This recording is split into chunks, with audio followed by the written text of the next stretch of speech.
ঘোরাঘুরি আমাদের জীবনকে প্রশান্ত করে তোলে।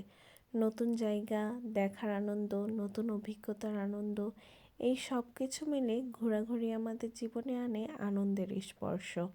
ঘোরাঘুরি বৃদ্ধি করে জ্ঞান, প্রশস্ত করে মন।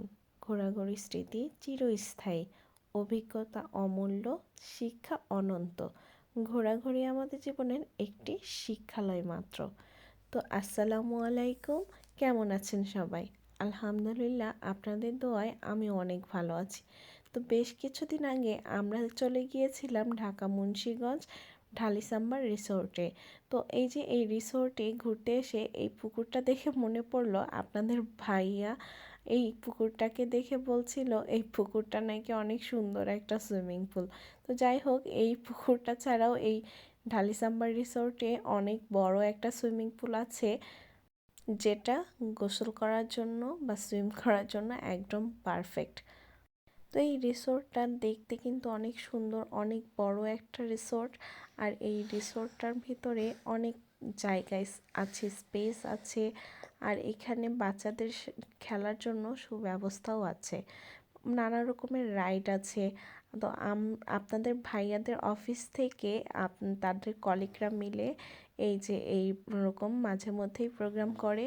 তো আমরাও আপনাদের ভাইয়ার সাথে চলে গিয়েছিলাম এই ঢালিসাম্বার রিসোর্টে ঘুরতে। তো এইখানে আমি সবার সাথে ঘুরেছি, খেলেছি, অনেক আনন্দ করেছি। তো এই যে এই বৌদি আর দাদা, এরা হচ্ছে আমার সব থেকে প্রিয় একজন মানুষ। আমি ওদের ছাড়া থাকতেই পারি না। ওরা আমাকে অনেক ভালোবাসে, আমিও ওদেরকে অনেক ভালোবাসি। আমি আর বৌদি সেম বয়সী হওয়ায় আমরা দুইজন দুইজনকে নাম ধরেই ডাকি। আর আমরা কিন্তু অনেক ভালো বন্ধুও বটে। আসলে কি জানেন, ঘুরতে গেলে তো ভালোই লাগে, কিন্তু সব থেকে বেশি কষ্ট হয় আমাদের বাচ্চাগুলোর। এত কষ্ট আর হয় ওদের কোনো ওদেরকে, কিছুই মানে যেন ঠিক খাওয়া থাকে না, দাওয়া ঘুম একদম সবকিছু মিলিয়ে রুটিনের ওরা বাইরে চলে বেচারারা যায়। ক্লান্ত তো হয়ে যাই পড়ে। হোক, আমরা এই রিসোর্টে অনেক আনন্দ করছিলাম, অনেক খেলাধুলা করছি, অনেক ভালো লেগেছিল, সবাইকে অনেক ভালো লাগছিল।